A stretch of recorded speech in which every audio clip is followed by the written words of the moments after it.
Welcome to the Warning Track Power Hour. I am Dr. Andrew Scaff. He is Dr. Michael Werman, Esquire. On today's show, we'll be talking eventually about the Major League Baseball trade deadline and the Royals' involvement there as well, and see where they are for the rest of the season this year. We'll talk a little bit about international soccer, but we'll start today with some NFL training camp news. There's not really a whole lot of information still out there. The Chiefs are in training camp right now. It seems like Patrick Mahomes is moving rather well, non-contact, wearing a knee brace. But it Mhm. seems like there's maybe some interesting uh, competitions at positions that we didn't necessarily expect to see competitions. Mike, what's most interesting to you so far from this last week in Chiefs training camp? Well, I guess the most interesting still is monitoring Mahomes's progress and seeing how shakes out and what because that also leaves I think an interesting role for what Justin Fields might have. And so the more Mahomes is cemented as a starter early on, more I think they'll play Fields in a kind of gadgety role. Maybe I don't think they brought in Fields just to be a backup, like a regular backup, because I think he does bring a lot of interesting skill sets to the um, team. So I think they were going to use him as for some packages or things like that. Maybe just also in running plays and quarterback sneaks and things like that, because they don't want they won't they especially now with the injury to Mahomes, they don't want him to get injured again running the ball, and they haven't had a quarterback sneak since 2019 or something like that. It seems Yeah, like something like that. whatever the game was, the Denver Broncos game that he dislocated his kneecap was the last quarterback sneak I think that Mahomes Right. has run. So and they don't Yeah, have it's been a while. and there's no Kareem Hunt for short yardage pickups this year, so they're going to be using a different running back, whether it's uh, Kenneth Kenneth uh, Walker. Kenneth Walker or one of the other guys. It won't be Hunt, so they'll be doing something different. So maybe this is where they put Fields in. Uh, so that's an interesting, I think, development. What where he's going to be. Also, the running back. It seems like the running back room. They don't really have a after Walker. It's kind of up in the air. There was um, Emmett Emmett Johnson was drafted in the fifth Mm, round, I think. Demercado brought in from the Cardinals, and then there's Brashard Smith, who's a seventh round pick. I think also Emmett Smith's son is on crazy. is in the uh, Yes. running back room at this point, at least. He Yeah. wasn't drafted, but I don't know if he's going to be somebody uh, that could maybe play a role for the Chiefs. But so what happens there? I think also what happens with the right tackle position seems to be interesting right now. The Chiefs have brought in an undrafted free agent out of Indiana, Khalil Benson, to play him at the right tackle position at least a lot of the time.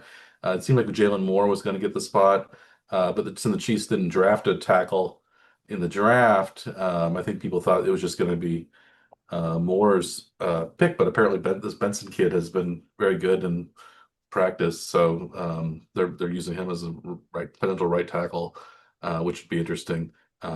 Especially because last year it seemed like Moore did well in his limited time, but they also traded away um, what's the to he went to Atlanta to be alongside Jawan Taylor. They traded away the guy from Oklahoma. Um, That was Wanya Wanya Morris. Morris. They traded Wanya Morris. Yeah, Wanya Morris. Yeah. So they were Morris had played quite a bit over the years, so they were Yeah. it's I guess that either Moore or one of the backups from last year could step in. So but it's been this Khalil Benson kid has been playing the right tackle mostly. So and he's I guess looked pretty good so far. So maybe so that's a good thing. Maybe there's a battle for a right tackle that it's not just given to one player by default, but you want to see the line solidified by the time the season rolls around, especially if you're protecting uh, Mahomes, who's probably a little bit jittery coming off his injury. What it also sounded like they were like he may be under center quite a bit more this year than he has been in the past. Like almost everything was taken out of like either what pistol or shotgun depth, Hmm. but it sounded like they might use him under center more to uh for the I guess for the shift in to the running back style having Kenneth Walker there. Yeah, they might do more runs under center. Yeah, Bieniemy, um, yeah, was maybe gonna, but he's been gone. I see he he's did I think check in with the coaching staff, but I don't think he's been gone most of the last few weeks because of the few days because of what's going on back at his house uh, Yeah. in Virginia with his wife, but son. Um, but yeah, so it says that many of the enemy's duties have been claimed by Chiefs passing game coordinator Joe Bleymaier. I don't know, Bley Meyer. I'm not sure if he's a Blymeyer or a Bleymaier. I've never heard his name pronounced. Um, so he's the current kind of interim offensive coordinator. I don't remember. I don't know what he's done in the past. He's the Chiefs passing game coordinator. Passing game coordinator. Uh, Joe Blimmer. He's He was the wide receiver coach with the Chiefs 2021. mhm. So he's been with the Chiefs for a while. And they became a pass coordinator for the Chiefs before the 2023 season. So he's been on three of the Super Bowl wins with the Chiefs. Yes. It does not give a person pronunciation guide though for his name, Blaymeyer. It Blaymeyer? does not. It does not. It doesn't. It doesn't give one. I'm just guessing. Blay, could be Blaymayer Blaymeyer could be. or Blymayer. Blyma, yeah. But yeah, I'm not sure. Uh, yeah, but yeah, he's been around for a little while. But yeah, he hasn't. He's the wide receivers coach for 2 years. I guess passing game coordinator is higher up than the wide receivers coach. Yeah. There, This says Blaymeyer.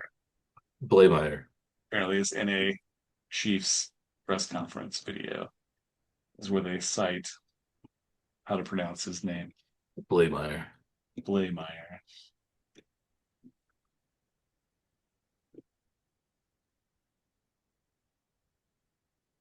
Yeah, Now, he joined the Chiefs in 2016 as a quality control coach. I like that name. They for just sort of rando assistant coach quality yes, control. I don't know what that entails right. exactly. He was director of quality control under at Colorado before he became Chiefs for the University of Colorado before he became the Chiefs offensive quality control assistant. So Um, he's worked his way up then. yeah, from a quality control assistant up to a pass game analyst, assistant quarterbacks coach, wide receivers coach, passing game coordinator. Yeah, I don't exactly know what that means either. Do you know what a passing game coordinator does? Yeah, I assume it's because Bieniemy is more of a running back by nature. Maybe Bieniemy is the offensive coordinator. Maybe he does more stuff with the running game, and then I guess the passing game is at least run a little bit more closely by Blaymeyer. And I don't know exactly how that is integrated either, but I don't know if that's they develop the plays, develop the system, find new plays. or do they actually do coaching, maybe, sort of quarterbacks and wide receivers together, or running backs and wide receivers and quarterback. I'm not exactly sure how it Yeah. all, but It could just be like a hierarchy designation though too, right? So yeah, like, it could, it could, who gets all the questions from the players or from personnel. yeah. And Yeah, it could just be a name of a title and doesn't have a lot to do with what the job description is, even if, actually is. yeah, Yeah, equality I don't control. I don't know. Maybe we should make that a regular segment, Mike. So let's find out what these guys actually do. Yeah, Start applying for all the jobs, right? yeah. Just Let's just to find out what they are. Well, and as I mentioned, in American football, a position coach has more specialized duties than the head coach, associate, and assistant coach in the offensive and defensive coordinators. But that doesn't say what the um,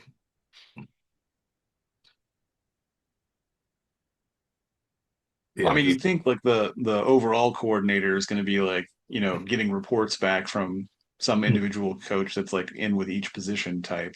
yeah, yeah.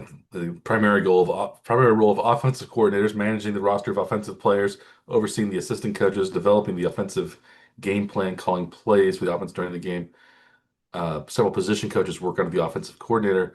So I guess somewhere in between a position coach and a coordinator is the passing game Yeah, coordinator. I Uh, think it's all just about the bureaucracy of it though, right? It's more yeah, of a corporate hierarchy than anything else. that's another executive vice president for Yeah. VP for something else. Yes. Assistant to the regional manager, Mike. It's up to the regional manager. Assistant regional Blair. Yes. Yeah, so Joe Blameyer was listed as the on all three of the Chiefs Super Bowl coaching lists. Blameyer was part of it for Super Bowl 54, 56, and 54, 57, and 58, excuse me. Yeah. So now it's going to be Super Bowl 60, 61. Is that the Super Bowl we're currently? I think so, yeah, because the last one was 60, wasn't it? Yeah, LXI. But they went with just 60, right? Six I think they, zero. I think they did LX. I think they didn't. I think they did LX. I don't think they did 60. 50 they did 50. They didn't do Super Bowl Five L. zero. But I think they did LX for stylizing Super Bowl 60.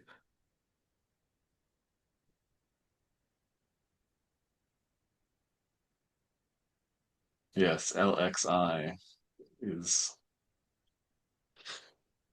2027 at SoFi, Mike.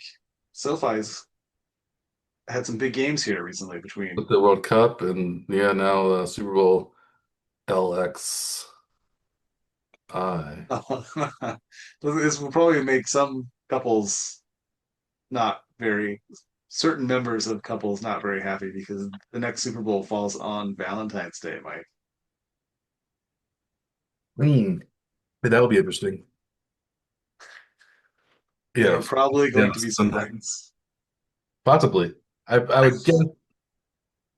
Well, it's known so far in advance, and it's on Sunday.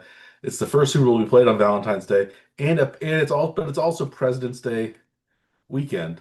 It says so. That's right. The day after will be an off day for many people, which would be a True. which would be a good thing for um, a lot of workers. It seems like super. That's one of the things that they've advocated. I think, and that makes sense to me, is that they play Super Bowl on a Saturday, and then so that the next day is you don't have to go back to work because it's a late game. People are having Super Bowl parties in the evening, and Yeah. seems like it should be a yeah. I think playing it uh, the day before a holiday is a good thing, but a Saturday would be even better, I think. But a lot of people get the day off, so Yeah, no, that's I that's get the day I get the day off on President's Day because it's a national holiday and the courts are closed, so I don't have to go to work on President's Day. not because of the Super Bowl specifically, but No. So hopefully the Chiefs will be in the Super Bowl and I'll have a nice day off. But so hearing this news out of Chiefs camp, then are you what actually are your expectations for the Chiefs season at this point? Before we've seen a preseason game, we've seen anybody actually do anything. Are you expecting the Chiefs to be competitive with the potential of making a deep run? Are you expecting a title? Like what are you like writing this season off before it even starts? What are your thoughts on that? What I'm to I'm expect? I'm expecting them to be just as good as they've been normally. I kind of been writing off last season as a blip where they lost a lot of close games. Then Mahomes got hurt and they weren't in it. And then they just sort of tanked the last few games of the season because Mahomes was Yeah. so. But with Mahomes playing, they were in every game that even the games that they lost last year. And I think they were missing some pieces last year. I think they didn't have a running game. Worthy was gone basically the whole season. Rasheed Yeah. wasn't a whole lot either. Um, so they said they didn't have really any offensive talent, and the defense didn't play particularly well, but they still were in most of the games. So you would think Yeah. here with an angry Mahomes, an improved running game, and likely an improved passing game, that and maybe this could be Travis Kelce's last hurrah. That might, I think, maybe be seen as a maybe. So I would say there's going to be competitive. The defense, I think, even though they lost their top two cornerbacks, maybe actually has improved because of the depth that they have now in the secondary. Um, Defensive line, I think, seems a little better than it was before. Linebackers are a little bit less because they did lose Leo Chenal, but you don't need linebackers quite as much in the current NFL. It seems like it's mainly it's defensive line heavy or it's secondary heavy. You run a nickel defense most plays, so you only have maybe two linebackers there at a time, and then also it seems like there's it's the pass rush that's the most important. And Chenal wasn't huge in the pass rush department, so it seems like the defensive So I I don't and I I think special teams are going to be okay. Butker was kind of inconsistent last year, but he's mostly pretty good. So. Um, Yeah, I expect the Chiefs to contend for an AFC title, which would mean they would contend for a Super Bowl victory, since that's what they've done every year that Mahomes has been the quarterback, except for last year. So unless I think maybe unless it becomes a trend, I see them as in contention for a Super Bowl. How about you? What do you see the Chiefs prospects? Yeah, I They're mean, in an improved division, I guess, still with the right. Chargers, maybe with Mike McDaniel now as the offensive coordinator, and Denver having played pretty well last year. Bo Nix is coming off an injury now, though, so we'll see what happens with him. But um, But a really the strong defense is always in yeah, Denver. And I think what the Raiders are probably maybe finding some kind of solid ground at some point. They almost have to, right? yeah, they're going to start either Mendoza or Kirk Cousins as quarterback. It sounds like Cousins is the early starter there as of now, but that doesn't mean anything Mhm. for the season opener, right? But yeah, I don't know. I mean, I think the the hope is that just that the Chiefs can at least be okay early on, and they should get stronger as the season goes on if they don't take on a lot of injuries. So yeah, I mean, I think the expectation is always that they're going to be minimally competitive. So they should be like at least in the division race the whole season. Yeah. onto like the last few weeks if they're not, running away with it. But yeah, minimally competitive still is the hope. Even if they had to turn to Justin Fields for a relatively extended part of the early part of the season, which doesn't, it looks less likely that they would be doing that right now, seeing Mahomes, on the field from the beginning of training camp, which I don't think any of us really expected. No, yeah, I Initially, wasn't sure. Well, yeah, I wasn't sure. It seems like Mahomes, I don't know, he has a way he bounces back from injuries seems to be faster than what other people do. So it seems like he has a faster recovery time than most players. At least historically, his injuries have been even severe ones. He seems like he's been back on the field much more quickly than yeah, than normal. So maybe he has some heightened immune system or super something healing powers, with or healing powers uh, that come into play. So at least he's surrounded himself with excellent trainers and feeding his body the right nutrients and that kind of thing too. yeah, that too, of course. Going at it with the right attitude and the right training staff Well, seems he to. he had surgery immediately. He He didn't didn't wait. wait. Yeah, like some players do wait like months or at least weeks anyway for doing it. They went right at it, right? Yeah,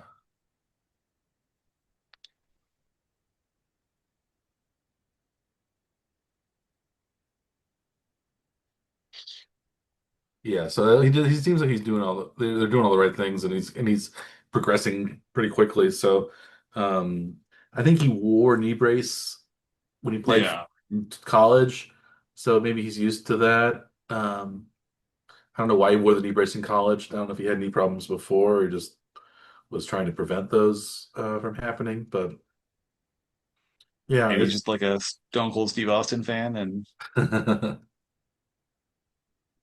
yeah, always wore the knee braces.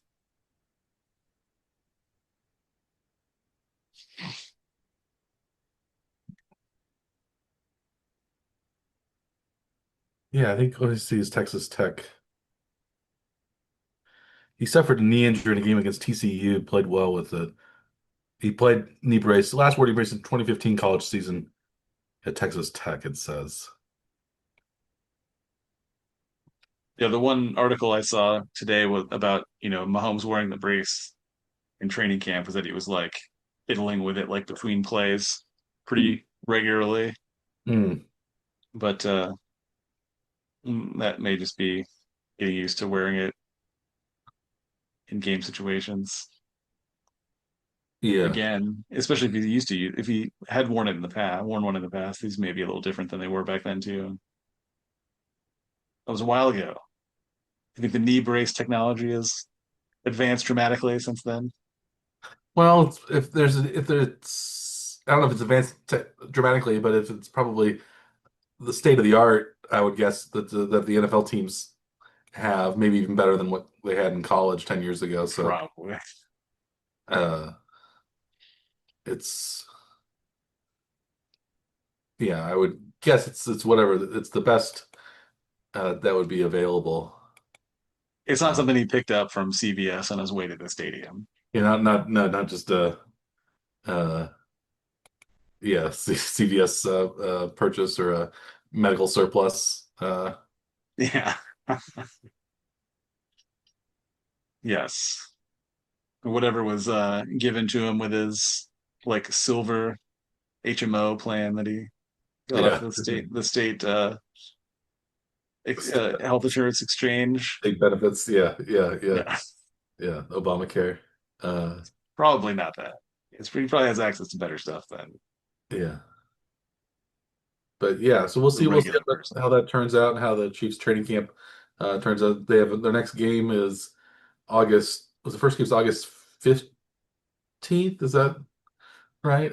Against the Rams August. Well, oh, for the preseason. preseason. Yeah, that will be Saturday, August 15th, 3 p.m. August. Central. First regular season game is September 14th, Monday the 14th. Monday the 14th. Yeah, so because the Hall of Fame game I think is like this week, right? Is it Yeah. Thursday? Which would be this is Tuesday as we're recording this right now. So 2 days from now is the day that this will be August 6th, 2026. airing. Panthers and Cardinals. Same night, that night. So before we move on to something else though, Mike, how are you betting the Hall of Fame game? I'm gonna bet the under, whatever the under is. The Uh, under. I think All in on the under. yeah, I think it was we although it seems like the lines have caught up to this idea that these preseason football the under that's what you want to bet on. So the unders have been very very low the last couple of years. So They listen to us. they've been following the Winter Power where we are the uh, chief no pun intended prognosticators of uh, Preseason betting. season betting and they knew we were. I think 2 years ago, was it 2 years ago, 3 years ago? I would have. It was it was I was like 27-12 or something in the over under. Just by But taking the all just unders. going all under in the Yeah. preseason game, something like that. It Well, I was think the first week that we talked about that, I think it was like 14 of 16 games or something like that were unders. yeah It was something pretty crazy where it wasn't like, mix, like half and half mix, like, you would expect if you were doing like a full slate, betting the full slate. yeah, and that's one reason I decided just to bet every Yeah. game under Yeah. In because the regular season, they in the do. regular season as well, just because I want to become an under better, and it has mixed results for me under over. I think I'm not a very good over under better when I have to actually look at each individual game because I don't seem to predict those very well unless so I like to go with the blanket under. Um, maybe I think maybe I'll last year it didn't go super well for you. maybe this year I'll go mostly under, but then couple but when I do that, I take away my under. I think I take away the under power. So I might. Uh, Yeah. I think Strategically over. I think the NFL wants to have more unders than overs because more people bet the over than the under because it's much more fun to bet the over than it is Right. to bet the under because you want an exciting game, you want high scoring, you want offense, you want Yeah. uh, drama. You don't want just a defensive struggle. So Yeah. a slog. So you want to bet over. You want touchdowns. You want points. You want celebrations.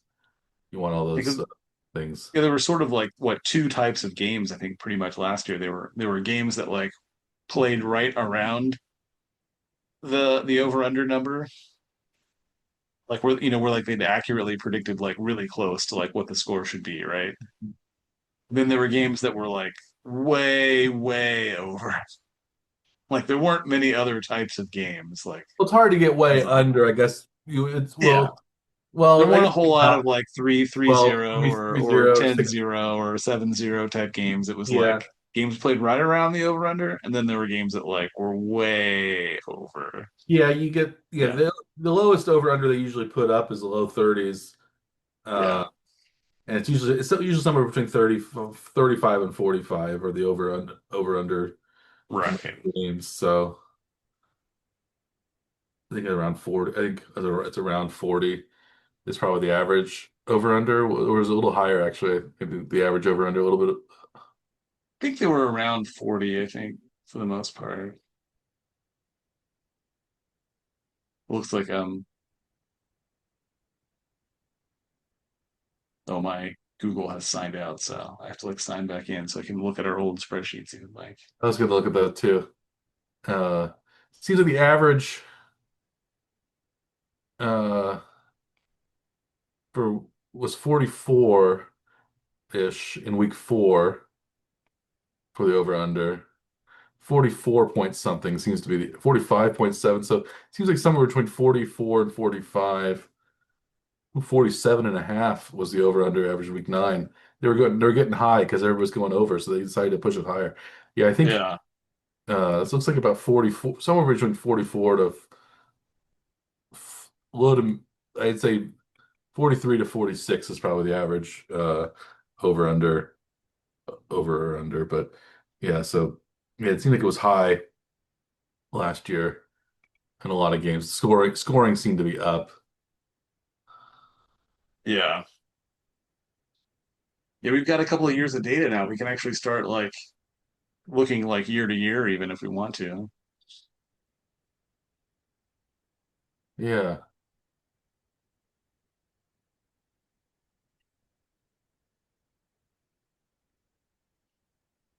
But yeah. I'm trying to think of I'll have to start pulling in some more data from that. So okay, so you're going under 30, it's 35 and a half is the over under in that that's game right low. now. That is low. Yeah, because they're going low. Because Yeah. also the teams, the offenses aren't usually as in sync early on. Oftentimes the better players aren't playing. So it's hard. I think it's harder to score points than not score points. So I um, believe that I saw an article today. It's that I believe it's the third string QB for Arizona. It's going to be the starter. okay, So they're not using I like so they're probably only, having like two guys play. So they may have a little more stability at the position, yeah, but it's not the top guy. It's I think Carson Beck, I think, is going to be starting for Arizona. Carson Beck, rookie from Miami and Georgia. Uh, and I guess it would be Keaton Slovis would be the other quarterback that might be playing for the Ooh, Cardinals. Keaton Slovis. so it's a Brissett and Gardner Minshew will not be playing apparently in this Keaton game. Slovis uh, is we had mentioned him before in previous quarterback preview episodes, which I guess we'll get to next Possibly starting as early as next week. or as early as next week. Um, so Keaton Slovis, former USC, Pitt, and BYU quarterback before he became a uh, backup for the Colts Texans practice squad. He was on the Cardinal backup for the Cardinals last year. Uh, Undrafted free agent, looks like. undrafted free agent. He played in two games for the Cardinals. Completed one of two passes for -2 yards. So he has. I have more passing yards in the NFL than Keaton Slovis does. Yes. That's just a fact. Yeah, he's been less successful than I have been in terms of passing yardage in the NFL. You also have the same number of rushing yards. Do you think Keaton Slovis has, again, out of everybody in the country, Keaton Slovis might have the fewest passing yards of anybody in the NFL? Yeah, it's a select few, I would assume, that have Negative. career negative passing total. Yeah. Yeah, it has to be down there. Of active players, I'm sure he's uh I don't know. I mean, there are so many guys that make, like one appearance. It'd be really hard to yeah. just know that. But yeah, there's a good chance, Mike. He's got to be in one of the lowest percentile groups for passing yardage in the history of the Of game. But just by only having thrown two passes too. That yeah. doesn't help. But But he's still somebody probably has like a lower, you know, you'd think somebody has to have thrown for less yards. I would maybe say there's probably somebody worse than in Keaton this one Slovis. category. Well, we'll see what Keaton Slovis does in the Hall of Fame game since he'll probably play the second half. They have Yeah. Carson Beck. Uh,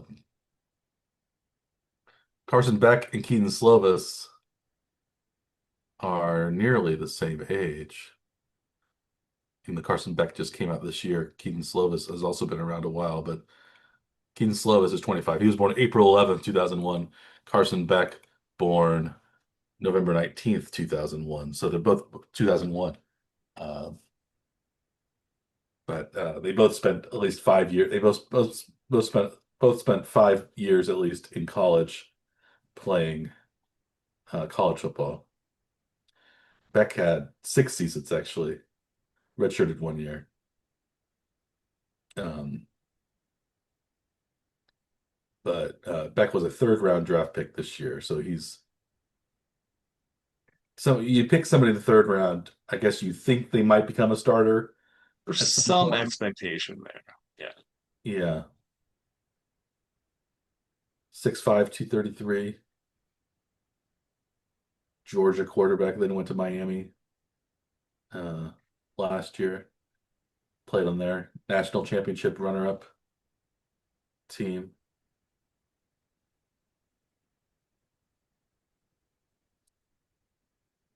Yeah. But anyway, yeah, and they didn't say who was going to play for the Panthers. I didn't see yet. I didn't actually look though either. So Carolina's it's quarterbacks. probably not a pocket passer, I It's guess. probably Kenny Pickett, maybe if Would he's you risk Kenny Pickett well. that early? It's a the Panthers right now only have 3 quarterbacks on the roster. Haynes King, a rookie. I've never heard of Haynes King. Have you Hmm. heard of Haynes King? Nope. Georgia Tech's quarterback. Hmm. He had not a terrible amount of success in college, but uh, he threw for 27 touchdowns in 2023, only 14 touchdowns in 2025. Um, he did rush for almost 1,000 yards and 15 touchdowns. He was the ACC Player of the Year. He finished 10th in the 2025 Heisman Trophy voting list. So I guess okay, so maybe I should have heard of Haynes King, but uh, he's also 25 years old. He's older actually than either Keaton Slovis or Carson Beck. We were talking about the old quarterbacks. Like Bo Nix was one of these old quarterbacks, which I think is a you're wasting a lot of money on. Yeah. Especially if you can find a young quarterback who's 22, or a younger quarterback who's 22 when he comes out of college, or 21 versus 24, 25. Hmm. I think there's a lot of money I think you can be earned in those 2 or 3 years because quarterbacks are still pretty good, or if a good quarterback is going to be good when he comes into the league. Um, yeah, yeah, there's a lot of um, You'd think that, yeah, like with the draft, you'd want to get somebody. You're always looking to draft somebody that's going to be your starting quarterback for like 10 years or something like that, right? But I yeah, think if you're drafting somebody that's like 26, 25, 26, like you're probably only going to get like 4 or 5 years out of them. yeah. It should Garrett be it should be the expectation instead, right? Yeah. Speaking of which, Garrett Nussmeier is 24 years old, the Chiefs' seventh round draft pick, born February 7th, 2002. How old do you think Justin Fields is? Probably not much older than that. Is he 25? He's 26? 27, 27. Yeah, but he's been in the league for what? So, 5 years, 6 years? since 2021. So, Yeah. This will be his sixth year. yes, this will be his 6th year. Yeah. Yes, because you don't start at zero when you're counting No, seasons by years, right? yeah, this will be his 6th year. He is 16-37 as a starter. Not a great record, but But he played on some bad teams because he was a high yeah, draft pick. yeah, he played on some bad Chicago teams. Yeah. Yeah, you And, don't get to and pick who you play for when you're and not very drafting. good and not very good New York Jets team Yeah. last year. Right. Right.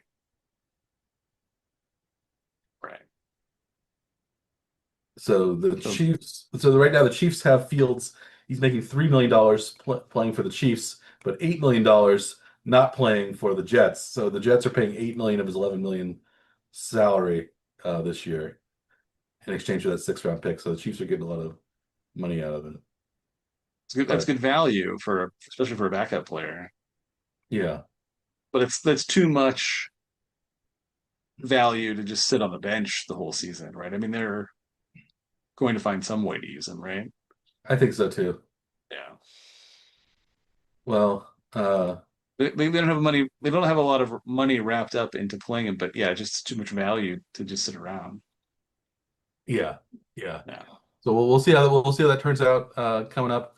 Um, Speaking of football, the U.S. national team rehired Coach Mauricio Pochettino as its head coach through the 2030 World Cup. Uh, do you think that's a good move? Do you think Pochettino will stick around all 4 years, or will he bolt and try to coach a top level European club instead of uh, the U.S. men's national team? I mean, they signed him to a contract, so in theory, he shouldn't just disappear. But, sometimes it happens where, like, players and coaches don't get along or something and they dissolve the Yeah. contract to let, like, release someone from it. Or maybe there's a mutual agreement to. But I mean, it seemed like he actually, injected a lot of interest into the U.S. men's national team. So I mean, it seems like it's a good fit, right? I mean, like there was a lot more energy and people like paying attention to and seeing what wanting to see what happens with the men's team. Like, and I think a lot of it had to do with him though, right? Because like they didn't Yeah. have that much energy around it in the previous couple of World Cups. Part of, I mean, partly because they didn't qualify for at least one of those with Mhm. previous coaches that they had. So I mean, there's an exemption though too, right, for hosting. Yeah. But but but I think a lot so much of it is about interest in the sport and people paying attention to it, eyeballs on televisions who watch the games. And I think the US fans did enjoy watching him, listening to his interviews, stuff like that too. So that helps, right? With interest. Yeah. Yeah, I think so. And he's the top level European coach. He guys, guided teams to, you know, victories in high level European leagues. So I think he's a pretty good coach. So better, more internationally better known than previous uh, US USMNT head coaches have been. So yeah, I think it's a good fit. He only came in kind of late in this cycle before the Yeah. World Cup this time, so maybe he'll have more time to develop players and kind of get the team to gel more. Uh, so yeah, we'll see how that goes. Um, I guess the other big sporting news item this past week was the Major League Baseball trade deadline, which just passed yesterday. Was that the last day? Yeah. Monday, Monday, which is Monday, yesterday for us now as we're recording this. Yeah. Monday, August 3rd. Yeah, it used to always be the last day of July, July 31st, but now it's Well, I think it normally is the 31st, but the 31st fell on a Friday, and I think the league office closes early on Friday, so they extend decided it to to the make it. next day that they're open, and so this is like the latest it possibly can be. Hmm, It's like a bureaucratic issue, Mike. interesting. I But find that yes, fascinating. Monday, August 3rd Monday, was August the 3rd, trade deadline. is trade deadline. The Royals were, you could say, somewhat active, um, not Yeah, inactive, but maybe not as active as we would have liked them to be, given their position. They did win tonight over the Twins 8-2. They're now 47 and 67. They're actually 27 and 27 at home. Uh, so they're yes, so they're 20 games under 500 on the road, which is just woeful. not good. How are they so bad on the road and so mediocre at home. Because home field advantage, It doesn't make a lot of sense. you expect home field to give a little bit of an advantage, I guess. Yeah. But Generally, it's just like a couple of percent swing in your favor, right? It's maybe not you're 20 games. maybe if you're a 500 team, you're 55% winning on winning at home, That's 45% right. on the road, something like that. Right. Um, Exactly. If you're an average team, you get the last at bat, which is a bit of an right. advantage. Home crowd, you're just staying, you know where it's just your home stadium. You feel more comfortable there. Yeah. Um, but yeah, it doesn't seem like 20 games different. So the Royals are 27-27 at home, 20-40 then on the road. It's, I mean, they must be playing in a lot of very hostile environments. We can assume that every other park Well, is just yeah, I fully guess hostile. they've been playing more road games so far than home games. They've had 60 road games on the 54 home games, so they're due to play some more home games. Maybe that'll get the record a little bit better, but A small boost. a small boost. But yeah, this is yeah, they It's been a bit of rough season. rough road season. So I don't know if they've had more Mhm. injuries on the road, or if they just had fewer. I don't just they've just been terrible away from Kauffman Stadium this year. Yeah. If yeah, you could think if they're close to 500 on the road and at home, they would be still in playoff contention, at least in wild card contention, especially Well, in the they'd only be like 6 games out of the division lead, right? Or 7 games out of the division lead, somewhere in there, right? Aren't the White Sox like 7 over? the White Sox are um, yeah 59 and 53, Only 6 over, 6 games over. Um, so they'd be pretty close to the division if they were able to run a yeah, 500 The season. Guardians are 57-57. They're 3 games out. Uh, Yeah, the Royals would be 47-67. They would have to be when they would be 57-57 as well because they're 10 under or 20 yeah, under. So they'd win 10 more games. 57 right, would be the exact same as the Guardians. yeah. Uh, but right now But they are. you'd think though, with a a record like that, that you might unload whatever assets you had at the trade deadline. The Royals didn't really have a lot of tradable assets that were healthy though at the deadline, so No. they didn't do a whole lot, well, at least with their bigger contracts. Yeah, basically what you would want to do, I guess you would say, well, we want to keep the players that we think are going to be good in a few years, Probably like at like Bobby Witt. least not necessarily next year, but the year after would be like your You want to, we have contention year. Cagliano and Bobby Witt Jr. are probably the only untouchable players, I would say. Uh, Yeah. pitching Then you have a staff, list of players that you'd like, but if the offer was right, you'd maybe yeah, go through with it, right? And then there's a list of players that you would trade in a heartbeat, yeah, and a lot of those guys were hurt though, I think, this season. So they yeah. didn't The have Royals have had a lot of a lot of injury. assets that other teams wanted to pick from as a very injured heap Yeah, Carter of Jensen, you players. probably want to keep as well. Um, Yes, yeah. but the young position players, they don't really have any young pitching that's been really Cameron, I guess maybe. Reagan's still pretty Avila young, but been questionable. Now injured he's a hurt lot. out for the Yeah, year. yeah. The pitching has been so hurt. Um, With Reagan's and being out for the year. yeah, Bubich being out, I mean, they traded him. He was in theory nearly on his way back. Yeah, So he was moved to hey, the Dodgers, Dodgers. which was ended up being a minor move from the Dodgers organization because they did pick up the probably the biggest piece Yeah, and this was moved to from the a trade deadline. team that was playing much better than the Royals in the same division as the Royals. Right. Trick But an school. expiring contract and the last chance probably to get a large return Hmm. for that kind of asset, at least anyway.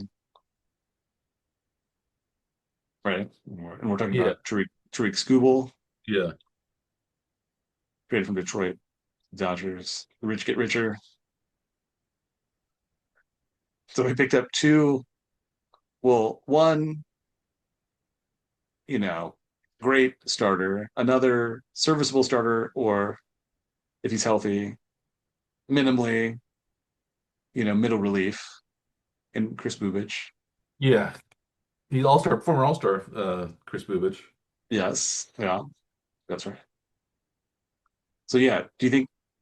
I mean, the Dodgers were probably already the front runner to win to repeat as World Series champs. But are they not just the front runner, but are they ruining baseball, Mike, by making trades like this at the I don't think it's helping. I don't know. It seems like they're the only team that seems to be doing this. I don't know why the other teams. You can say Boston made a lot of a lot of deals. Yeah, But they're not nearly up there with the Dodgers in terms of record, at least right now. The Yankees, it seems like, are the team that could afford to play, to play this game as well, but they seem to be relatively quiet in the trade mhm. deadline. But maybe it's one of those things where you can stockpile a lot of people, but it doesn't necessarily mean guarantee a victory because you only can play so many at a time, and Right. and in A baseball, rotation can only go so deep too. yeah, yeah. So Right. there's diminishing returns, um, and yeah, 'Cause it's you you have really luck of the only draw and like random baseball. Even the best team's probably only going to beat the worst team, what, 7 out of 10 times. yeah, somewhere in there. Yeah. So unless you're talking about the Royals and the Yankees, when the Royals just won't can't beat the Yankees at all. But I think they lost 13 straight to New York, something like that. Yeah, something like that. Like 2 seasons worth of games, basically, right? Yeah. Of matchups. Yeah, against a non-division team. Yeah. But I wish another team had gotten Scooball, I but think the interesting team that you would have rather probably seen him go to as a baseball fan would have been to Milwaukee to be paired with the Miz Mizorowski, because yeah. that duo would be difficult to face in a playoff series. Milwaukee's in great position to be competitive in the playoffs. So Yeah, they have the best record in baseball right now. yeah, The Brewers do. They have a slightly better record than even the Dodgers. The Brewers are 70-43.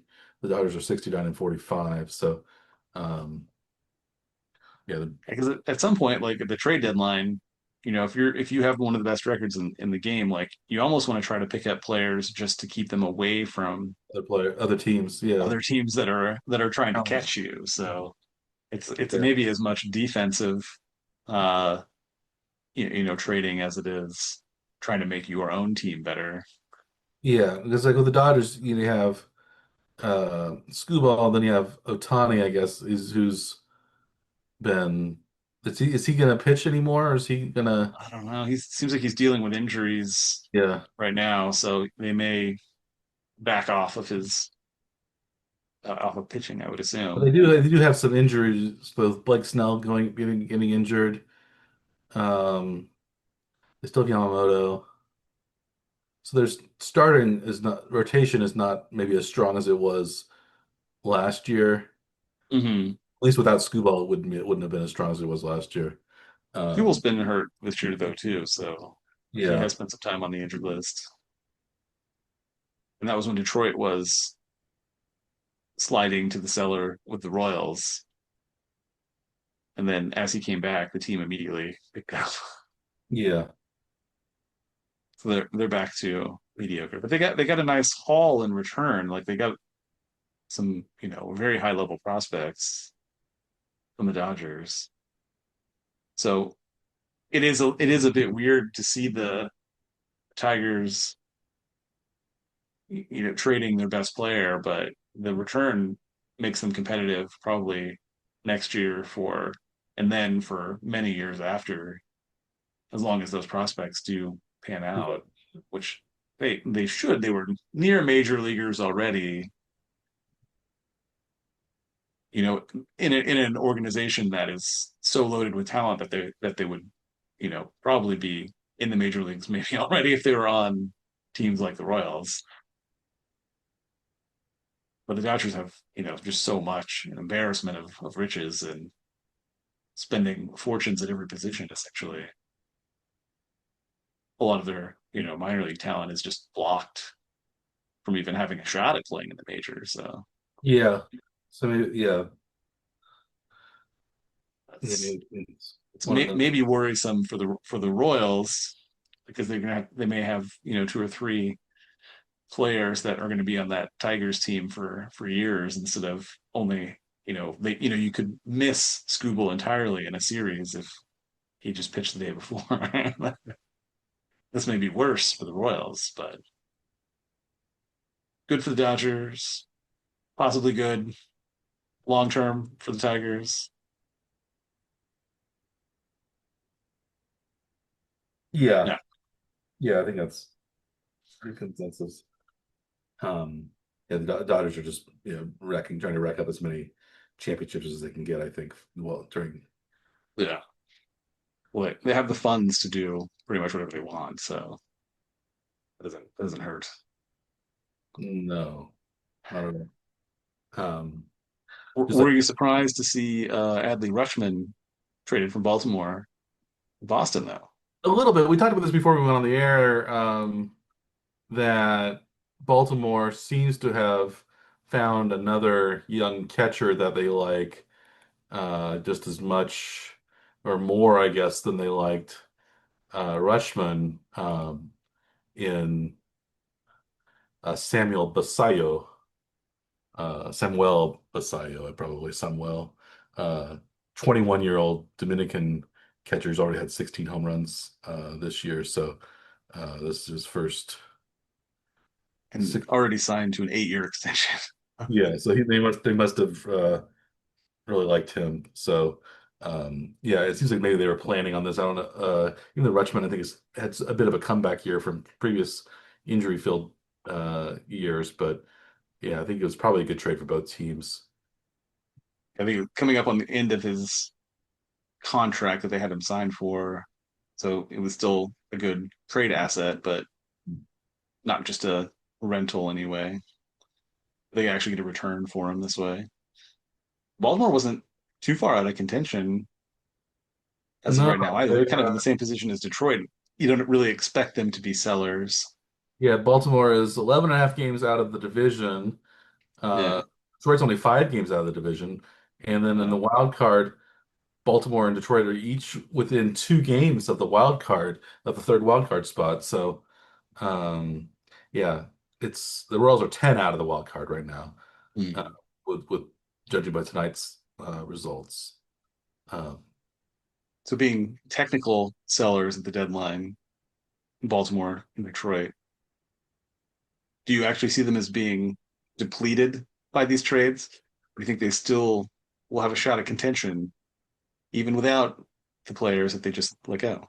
I think Baltimore's probably in better shape than Detroit losing their best pitcher, at least for Yeah. the. A lot because we have an idea of that because we saw Detroit without Scooble earlier in the year and it didn't look very good. No, that's kind of what cost them so far. Yeah. They could have been, a bit higher in the race if he wasn't out part of that year. But the Royals made mostly kind of neutral moves. They moved a few players that were either injured or were low-level minor league players that they managed to get at least players that can maybe survive the season with their depleted bullpen and rotation. I think they got a couple of pieces that will at least get them through the rest of the year. Mhm. We'll have control over these players for a few years afterwards. Like Yeah, Wayne Thomas wasn't really going to be like part of the Royals' future. no. He was traded with Bailey Falter. Mhm. to Atlanta. Atlanta, right? Yeah. Yeah, I guess the idea you would have wanted the Royals to be a little bit more active than they were. Maybe even trading Lugo and Waka because this is a lost season, and maybe they can get something back for good pitchers like that Mhm. that are still able to help. Would it be able to help rotations in the playoffs? But you can see why they held on to him too, because maybe they weren't going to get enough back for them, and they need arms just to finish out the season. Um, Right. so you can see kind of what, but you maybe would have thought, well, you want to get players, get some lottery tickets for the next few years, especially moving into the new stadium in 2030. Is Yeah. that um Some of the players they acquired could be on the roster that hopefully still. yeah, Most of the players that they picked up were AAA or fringe major leaguers. There were a couple lower level, but I think they got one or two guys that could be starters, maybe at the end of this season, even hmm, one or two guys that could be in the bullpen. Likely will be in the bullpen here very shortly. They had gotten so thin that they actually needed 40-man roster spots, and I think that a couple of yeah, those trades were mostly just to open roster spots to yeah, be able to move players into because they were having to DFA someone basically every day whenever they needed to send someone down. yeah. They, Don't they really want DFA'd to be in that position. Matt Strom most recently. We'll see what happens with him, whether he gets traded or whether he gets just reassigned down to AAA. Mm. But yeah, he was brought in as a potentially very good bullpen piece, but he hasn't performed very well this year. Just like the rest of the bullpen, none of the bullpen. This is one of the worst bullpens in the league, which is one reason why the Royals have lost so many games. But Yeah. uh, Well, what hurts more is that the player that they traded away to get Strom has done pretty well yeah, for the Phillies, well, this year Bolin too. was it Yeah, Jonathan Bullen. Bolin? Yeah, Yeah, so that makes it hurt a little more, right? It's like if he didn't make the trade, you'd be better off. But it's like trading one bullpen arm for another bullpen arm, and then the guy you got didn't do well, and the guy you gave away did. It just it just amplifies the negative side of it, I suppose. But this particular move, I don't think they gave up too much. It seems like they got decent return. But yeah, I think the hope maybe from fans is that they could get better like right now, and I don't think they really did. I think it's mostly like a neutral move for now. There's a slight upside on what they got, but nobody that they picked up is probably anyone you're expecting them to like win a title on their back. They didn't go, they didn't get any like huge prospects, right? It was like you know, 25 to 30-year olds, not, you know, 21 to 22-year olds that are like near the top level of the farm system, right? yeah, These are a lot more seasoned players that can help at least get the team through the rest of the year more than somebody you're expecting to like help them win a championship with. But okay.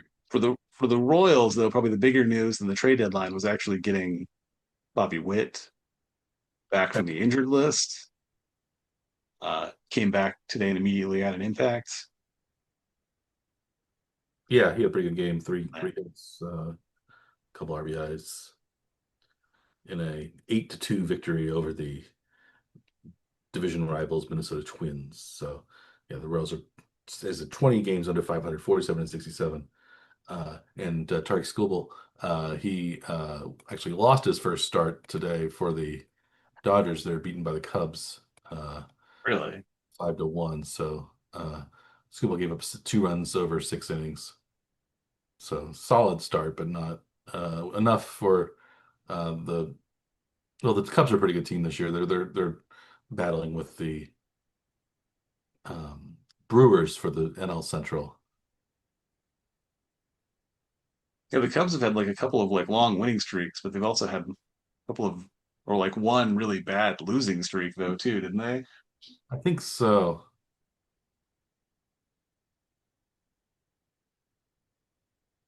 They had some stretch earlier. They won like 19 out of 22 games or something like that. Hmm. But then I think they also had like a 10 game losing streak in there somewhere too.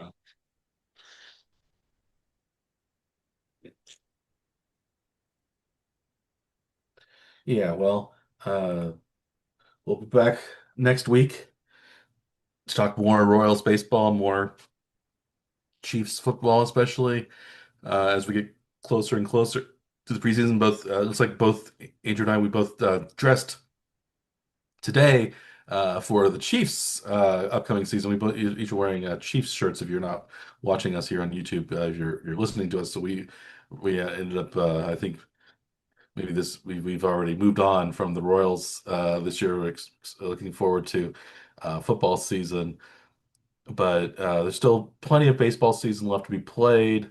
We'll see how that turns out. We have more off-season news going on for the NBA and NHL, maybe soccer news we've talked a little bit about, but mainly it's probably going to be football centric as we move on through the end of the calendar year, because it's going to become not only training camp, but then preseason games, and then the regular season will start in September, and we'll probably begin our quarterback preview next week, where maybe we'll do the four weeks of quarterback preview. Maybe we'll probably maybe we can wing it more than last time. So we'll do the AFC West and the NFC West quarterback rosters, and we can just talk about each of those players a little bit going in. Yeah, we're into our more of our scheduled section of the year where we'll have what 4 weeks of QB preview. We'll talk about season win totals, then probably the predictions like the next week of that, and then we're Yeah, right into the season. right of the season. So yeah, it's coming up fast. Excuse me. Start part of my excitement there with the Yeah, yacht. it sounds like you're super excited, Mike.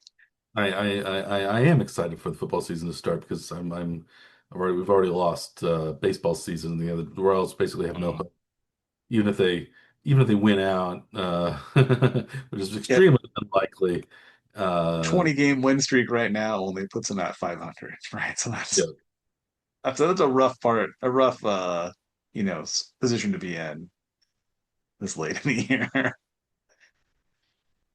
yeah, yeah. They're 10 games out of the wild card. Um,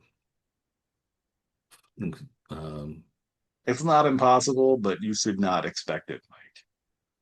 yeah, they're only in the 13 games out of first place in the Central Division. So yeah, they're not no, not looking good. Um, they have the third worst record in the American League right now. Uh, What do you think Fangraphs gives them as a odds of making the playoffs this season? 0.1%. I'm not sure. How about that? They're a full zero, Full zero. Okay. all the way across. I thought maybe they'd still have a pulse. Uh, they've got them at the full zero. I mean, they did just get swept by the Rockies, which is also a team with full zeros on their playoff odds. Yeah. Yeah.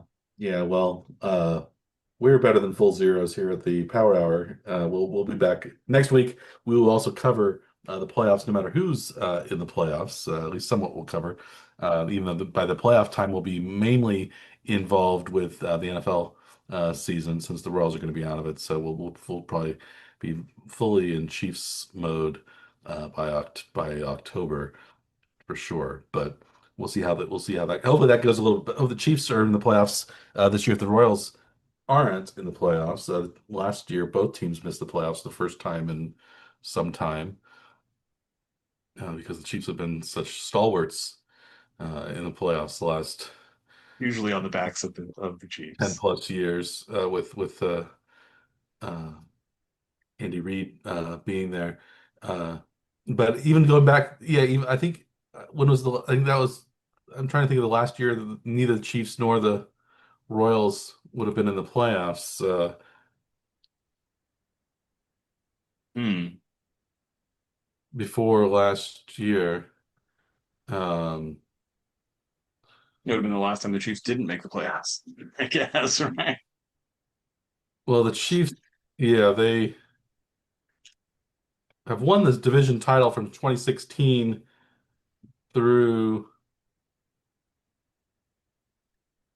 so 2015. So in 2014 was the last time before this past year that the Chiefs weren't in the playoffs, and The that was Royals were the in Royals were in the 14. playoffs in 2014. Yeah, so it'd be Chiefs were in the playoffs in 2013. yeah, They were not in the playoffs in 2012. So 2012 would have been the last year that both the neither the Royals nor the Chiefs made the playoffs. yeah. That was the last of the Romeo Crennel. That was the Romeo Crennel year, 2 and 40. That was the uh, infamous Javon Belcher uh, Ooh, year. So it was yeah. the last time the Royals made. Not a high point for the franchise. No, probably the lowest they've been. But yeah, they've been pretty good since that. But yeah, 2025. So 2025 was the last year before 20. Yeah, 2012 was the previous year that neither the Royals nor the Chiefs were in the playoffs. So It's a pretty good including run for those, Kansas City. I guess including the season. I guess most of the playoffs are in the season following. You know, in the NFL, they're in the they're the next calendar year. Uh, Yeah, but anyway, you know what we're talking about. So. But right. we have that to look forward to next week. More Chiefs coverage, more Royals coverage, more football news, and our quarterback preview. The first of our um, great quarterback. I guess we did a bit of a preview to the preview today when we were talking about the Hall of Fame game quarterbacks already this year. So we'll be back talking about the NFC West and the AFC West quarterbacks going into next week. And yeah, so we'll try to tone it down a little bit maybe this year.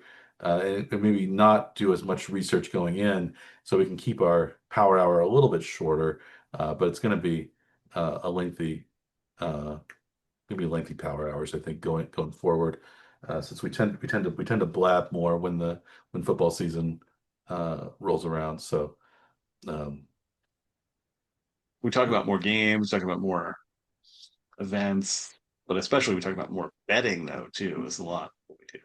yes, we talk a lot of betting. That's what we'll be talking about.